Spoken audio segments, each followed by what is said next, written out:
안녕하세요. 오늘은 남미의 뜨거운 감자, 아르헨티나 경제 소식을 전해드리겠습니다. 부에노스아이레스의 날씨는 따뜻한 봄 같지만 시민들의 마음은 여전히 무겁다고 하는데요. 만성적인 고물가에 시달려온 아르헨티나가 내일 5월부터 또다시 공공서비스와 교통비 등 주요 요금 인상을 예고했기 때문입니다. 이런 상황에서 하비에르 밀레이 대통령의 전기톱 개혁이 과연 아르헨티나의 고질적인 경제 문제를 해결할 수 있을지 전 세계가 주목하고 있습니다. 밀레이 대통령은 취임 후 정부 부처 축소, 공무원 감원 등 과감한 긴축 정책을 밀어붙였습니다. 그의 파격적인 행보는 관기와 천재라는 극과 극의 평가를 동시에 받았죠. 실제로 밀레이 대통령 취임 직전 아르헨티나의 연간 물가 상승률은 무려 350%에 달할 것이라는 충격적인 전망까지 나왔었습니다. 정말 심각한 상황이었죠. 그런데 놀랍게도 이 과감한 정책이 어느 정도 성과를 거두었습니다. 월간 물가 상승률이 25%에서 2%대로 뚝 떨어지고 재정흑자까지 달성했다고 합니다. 아르헨티나 증시도 폭발적인 반응을 보였습니다.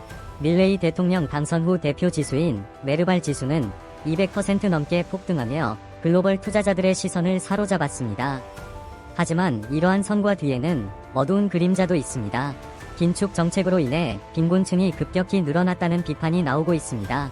전문가들은 오랫동안 물가 연동 임금 등으로 보호받던 노동계층이나 달러 자산으로 스스로를 지키던 전문직과 달리 보호받지 못한 일반 시민들이 인플레이션에 가장 큰 타격을 입었고, 이것이 밀레이 대통령의 개혁 동력이 되었다고 분석합니다. 밀레이 대통령은 긴축과 규제 완화를 통해 기득권의 특권을 무너뜨리고 인플레이션을 잡겠다는 계산인데요. 단기적으로는 고통이 따를 수밖에 없는 전략입니다. 이러한 개혁 방식은 기존 엘리트와 관료들을 겨냥한다는 점에서 미국의 도널드 트럼프 대통령과도 유사한 면이 있습니다. 실제로 밀레이 대통령은 친트럼프를 자임하며 올해 1월 트럼프 대통령의 취임식에도 참석했다고 하죠. 하지만 기득권의 손해가 곧 국민의 이익이 된다는 논리가 과연 모든 시민에게 공평한 결과를 가져올지는 여전히 지켜봐야 할 문제입니다.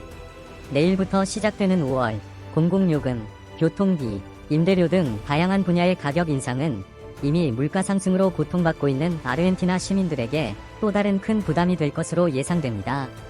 밀레이 대통령의 전기톱 개혁이 과연 아르헨티나의 고질병을 근본적으로 해결할 수 있을지, 그리고 그 과정에서 발생하는 사회적 고통은 어떻게 치유될 수 있을지 앞으로 계속 주목해야 할 것입니다. 아르헨티나 경제에도 따뜻한 봄날이 하루빨리 찾아오기를 기대해봅니다. 다음 소식으로 만나요. 감사합니다.